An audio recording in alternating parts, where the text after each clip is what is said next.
Sementara itu Anies Baswedan mengklaim memberi perhatian besar terhadap persoalan kemakmuran di tanah air. Lantas apa isu terkini yang disorot oleh kandidat capres lainnya yakni Ganjar Pranowo dan juga Prabowo Subianto atas isu-isu terkini di Indonesia? Inilah laporan utama Janji Kemakmuran versi Capres.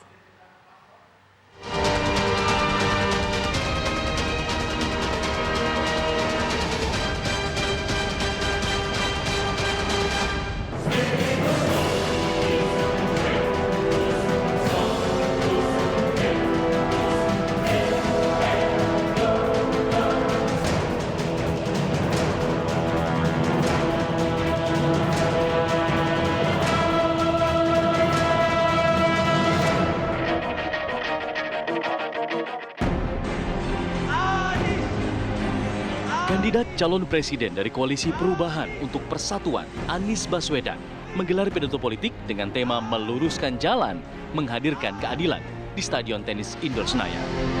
Masa pendukung Anies yang didominasi warna biru memadati Senayan. Dan mereka tak henti-hentinya memberi tepuk tangan meriah saat mantan orang nomor 1 di DKI Jakarta ini dengan senyum mengembang berada di lautan masa pendukungnya. Sejumlah isu terbaru yang menjadi perhatian di Republik ini disebut oleh Anies dalam orasi politiknya. Namun satu hal yang mendapat sorotan besar adalah tentang kemakmuran. Menurut Anies, meskipun kondisi Indonesia saat ini merupakan satu bangsa, satu bahasa, dan satu negara, kenyataannya kemakmuran di setiap daerah berbeda, bahkan timpang. Anies Baswedan berjanji jika kelak terpilih di pemilihan presiden 2024, Indonesia ke depan akan satu kesemakmuran.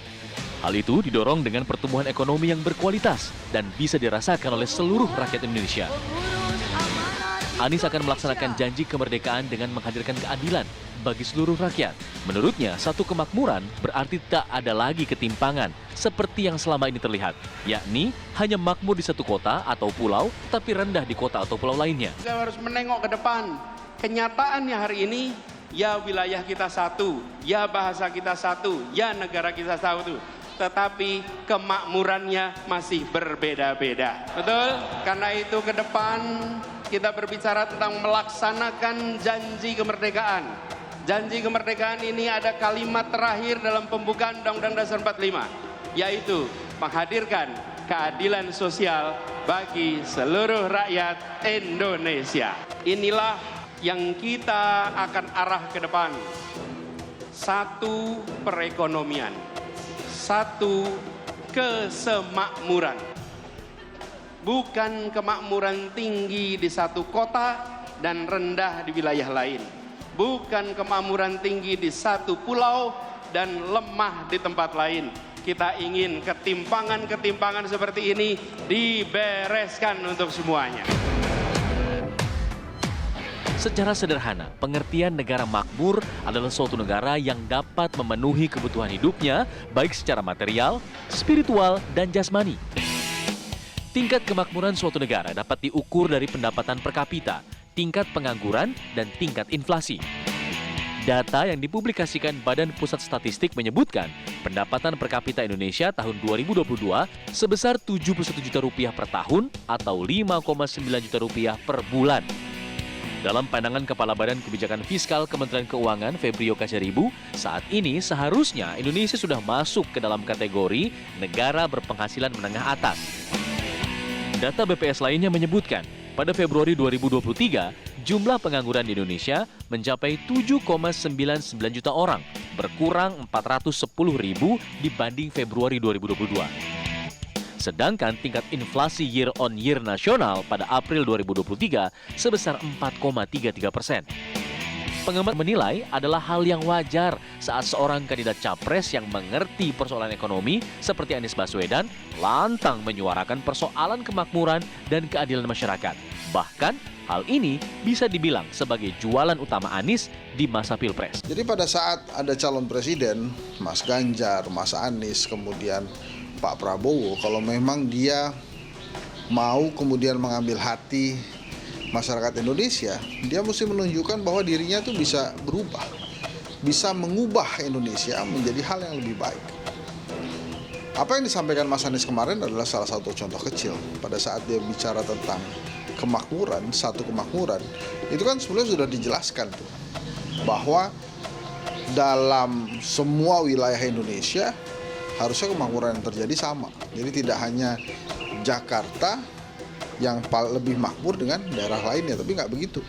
Tapi semuanya sama dengan sebuah kegiatan atau banyak kegiatan yang bisa mengedepankan kemakmuran untuk bersama seperti itu. Nah, hal itu menurut saya terobosan baru gitu ya, yang mungkin saja juga ditiru oleh banyak calon presiden. Kenapa? Karena arahnya memang untuk perubahan. Nah, yang bisa bicara seperti itu hanya rakyat. Kenapa?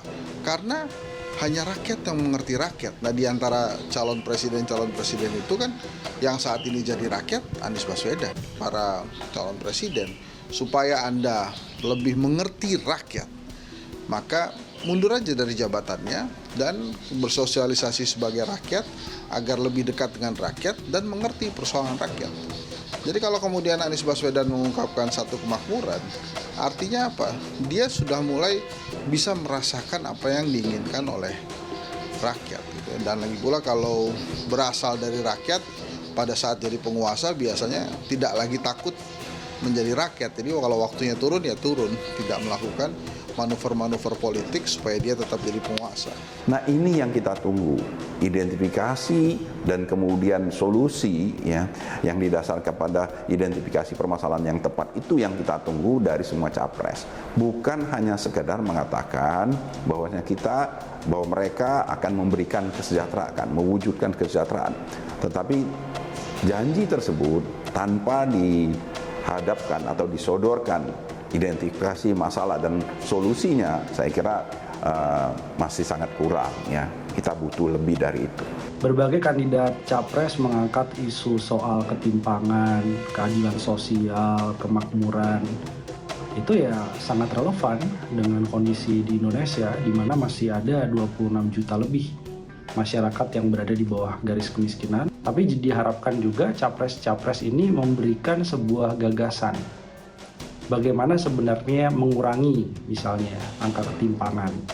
Apakah dengan melakukan pajak secara progresif, karena dinilai pajak misalnya untuk orang kaya masih belum terlalu tinggi. Bagaimana capres ini beradu selain dalam mengkritik data yang sudah ada, tapi juga memberikan gagasan-gagasan transformasi ekonomi yang kebaruan. Nah, ini yang harapannya ingin didengar sebenarnya oleh pelaku usaha, oleh masyarakat secara umum. Sehingga debat ataupun wacana yang dilempar terkait dengan kemakmuran, keadilan sosial ini mengena dan memang solutif. Nah, ini yang diharapkan. Janji mencapai Indonesia adil makmur yang dilontarkan seorang kandidat capres siapapun ia, memang saat ini hanya bisa dinilai sebagai janji manis belaka. Lain cerita jika presiden telah terpilih, ada banyak sekali tantangan yang harus ia tuntaskan agar Indonesia benar-benar mencapai kemakmuran serta berkeadilan sosial di seluruh strata masyarakat.